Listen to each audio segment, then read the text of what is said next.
taken a lot of trips to China. Now, if I thought he was a fast learner, I think you might have an insightful answer to that question, but I fear he cannot. The reality is, it's a message for a lot of libertarians out there on this issue of drugs entering the country illegally. I'm going to make a case for every libertarian out there. I say this as somebody who has voted for a libertarian in the past and has strong leanings in that direction still. To vote for Donald Trump this cycle, on the question of the illegal entry of drugs into this country, say what you will about other drugs. Right? That debate is always the classic debate that comes up between libertarians and Republicans. The fentanyl issue is different. Many people who die of fentanyl usage in this country were classified as dying of overdoses. Don't die of overdoses, they're dying of poison. And I'll tell you the distinction. I've met parents of kids across this country, including in my own campaign for U.S. president, in states across this country, who died when their kids took something that they did not know contained fentanyl, and yet still did, and died on the spot as a result. That's not an overdose, that's a poison. Ended up in a Big Mac, you wouldn't call it an overdose. You'd call it what it is. That's a lot closer to a form of biological terrorism when you infiltrate a food supply or infiltrate a different pharmaceutical with something that the person who's taking it wasn't actually making the choice they were. And I do think that China today, are they blithely ignorant about this? Of course they're not. They're providing the precursors to synthetic fentanyl Mexican drug cartels that are pumping that across our own southern border, exploiting the very policies brought to you by the current administration that's in charge.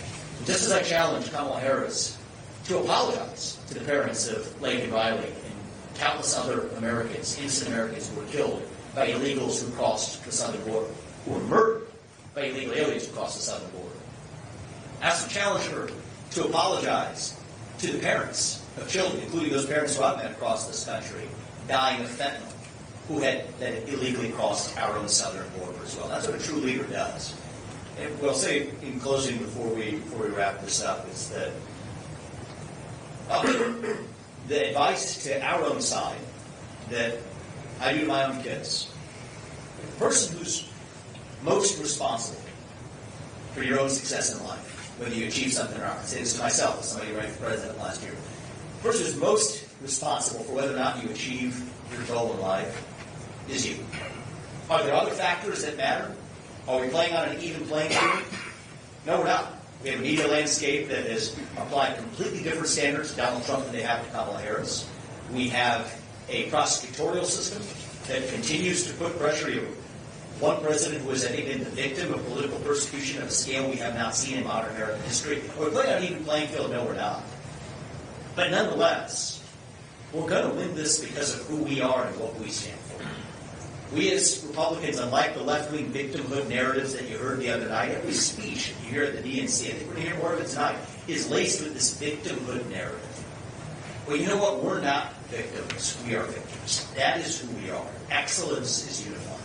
Excellence is our heritage. That's what you hear from Donald Trump on the campaign trail. That's what's going to win us this election, is reviving who we are as Americans.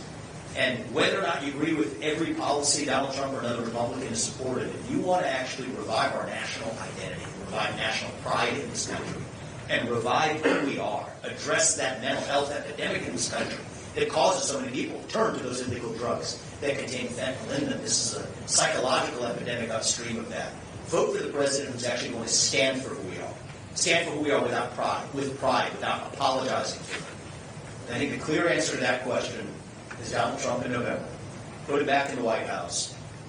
And I say this as somebody who ran against him last year. I still say this now. Our best days will still be ahead of us, and it's up to us to inform the voters so they can make the right choice. Thank you guys for joining us. We appreciate it.